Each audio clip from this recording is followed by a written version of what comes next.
Next आता है असुर विवाह। कौन सा विवाह आता है? असुर विवाह में क्या होता है कि जो वर पक्ष है, हमें बलेनो चाहिए, हमें हैरियर चाहिए, हमें BMW चाहिए, हमें एक एरो सिटी में बंगलो चाहिए, विला चाहिए हमें, ये डिमांड रखी जाती है वधू से, और वधू पक्ष वाले उसको पूरा करते हैं ताकि हमारी वधू का विवाह उस लड़के से हो जाए। कारण क्या हो वो एक अलग विषय है कि भाई मालूम पड़ा कि वो किसी कंपनी का मालिक है, फैक्ट्री का मालिक है, वो बात अलग। पर ये सब शर्तें पूरी करके जब वधू पक्ष वालों के सामने यानी ये शर्तें रखी गई, उन्होंने पूरी करी और विवाह हुआ, इसको बोलते हैं असुर विवाह। ऐसे विवाह देखिए, ऐसे बहुत देखे हैं, ये बहुत कॉमन है।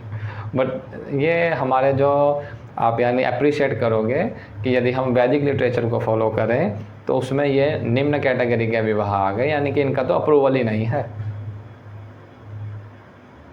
अगला आता है गांधर्व विवाह। कौन सा आता है? इसमें क्या होता है, एक बात ध्यान रखना, इनमें सप्तवेदी का विवाह अभी मायने नहीं मैं बोल रहा, यानी कि अग्नि की साक्षी नहीं आई अभी, विवाह पर माना जाएगा यह भी।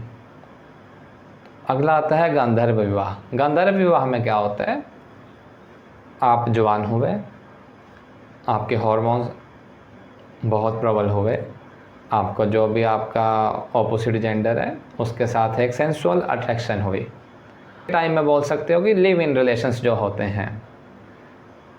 अब यहाँ जो विवाह की कैटेगरी में रखा है और इसको गांधर्व विवाह बोलते हैं, केवल युवक और युवती अपने मर्जी के अनुसार ही विवाह कर लेते हैं। मर्जी, लव मैरिज भी बोल सकते हो इसको, कोई बड़ी बात नहीं है।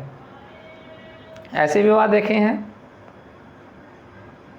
बहुत होते हैं। अब आप देख लीजिए, इसका अभिप्राय ये नहीं है कि आपका सप्तवेदी जब तक होगी तब तक ही विवाह माना जाएगा। इसीलिए कुंडलियों में, क्योंकि इस तरह के विवाह प्रायः आजकल अधिक देखे जाते हैं, तो कुंडली में तो ये सब आ रहा है। अब ज्योतिषी बोल रहे हैं कि भाई विवाह के योग बने पड़े हैं, मालूम पड़ा कि गांधर्व विवाह तो हुआ पड़ा है, पर आप जो सप्तवेदी के विवाह के बारे में पूछ रहे हो, तो वहाँ पर जो प्रिडिक्शन है वो थोड़ी डेविएट हो जाती है, जो उसका मूल स्वरूप है वो ख़त्म हो जाता है। बात समझ पा रहे हो क्यों ज्योतिषी भी धक्का खा जाते हैं? क्योंकि विवाह तो दिख रहा है, गांधर्व विवाह, शादीशुदा विवाह, ठीक है वो अप्रूव्ड नहीं है, बट विवाह तो है वो भी। 7वां विवाह आता है राक्षस विवाह। कौन सा विवाह आता है? अब राक्षस विवाह में क्या है,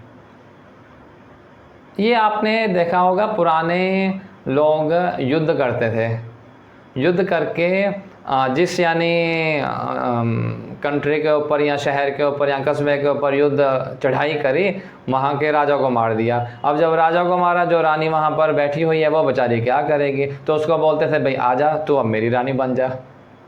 ये प्रायः कॉमन होता था, जाता है, हिस्ट्री इसकी काफ़ी गवाह है। नेक्स्ट आता है पिशाच विवाह।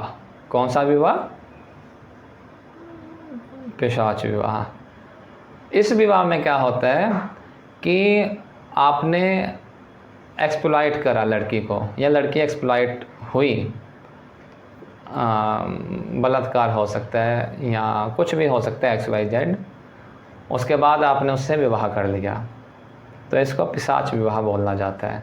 अब ये जो असुर विवाह, गंधर्व विवाह, राक्षस विवाह, पिशाच विवाह, ये जो 4 प्रकार के विवाह हैं, इनसे कैसी भी संतति हो जाए कुछ भी नहीं वो करेगी, वो यानी द्वेष से भरी, राग से भरी, आपका सिर फोड़ने वाली इस तरह की संतति पैदा होगी।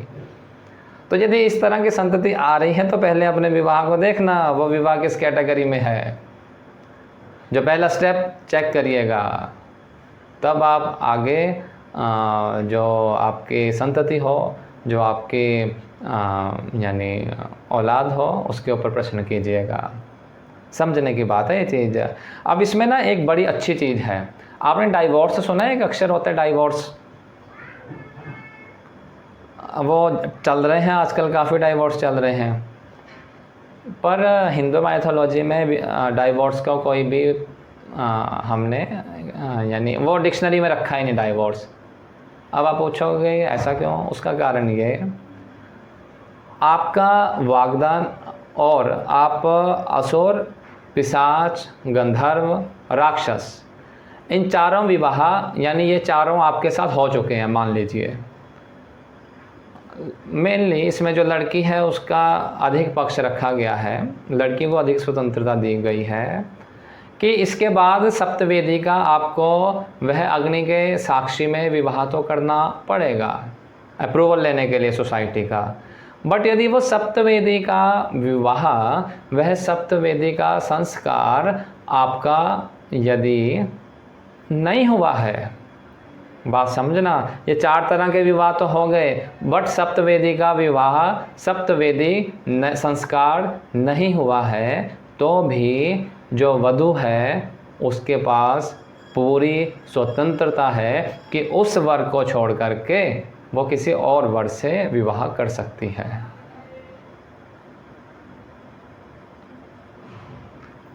तो कितना यानी कितनी स्वतंत्रता दी गई है। हाँ, विवाह हो गया, सप्तवेदी का विवाह हो गया, उसके बाद नहीं, उसके बाद तो आप फिर be loyal to your partner, ऐसा बोला गया। पर उसके पहले देखो ना कितना आपको छूट दे रहे हैं। अब इसी में एक चीज़ और आ जाती है, अक्सर पूछते हैं, ये विषय की चीज़ तो नहीं है पर फिर भी मैं बोल दूँ, कन्यादान कौन कर सकता है?